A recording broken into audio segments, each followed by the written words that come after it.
And in Ethiopia, the nation commemorates the 129th anniversary of the historic victory at the Battle of Adwa. The National Defense Forces began activities under the theme Adwa Victory of the Black People, with the objective of honoring and promoting a sense of collective memory among Ethiopians. The event involves the community, government officials, community leaders, ambassadors from various countries, among many others. On March 2, 1896, Ethiopians surprised the world by defeating the army of invading Italian forces, which represented the first substantial defeat of a European power by African troops during the colonial period.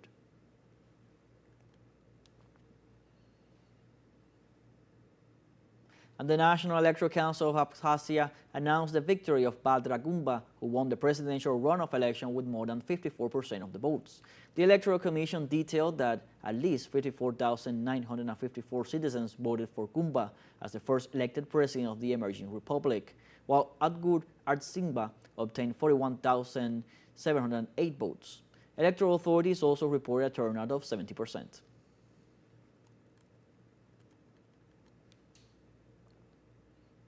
And Russian authorities reported a fire in a warehouse with plastic products in the Moscow region. The emergency ministry warned that the fire that started in the village of Bolshoye, Bunkovo, is spreading rapidly and has consumed an area of 7,000 square meters. The ministry also warned that the fire could not be controlled due to the quantity of flammable materials stored in the facility. Authorities assured that more than 100 brigades are participating in the work to control the fire.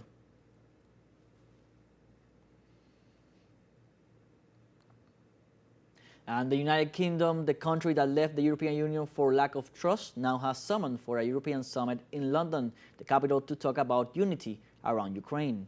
The meeting, which had been previously scheduled under a slightly different premise, suddenly changed its focus following the televised confrontation at the White House between United States President Donald Trump and Ukrainian President Volodymyr Zelensky, who eventually was kicked out of the White House. All the leaders of the European Union have rallied around the Ukrainian president, except for the Hungarian Prime Minister. In the days leading to Sunday's summit, some members of the European Parliament had organized a meeting with U.S. expert Jeffrey Sachs, who has made clear recommendations for what he considered to be the end of the conflict.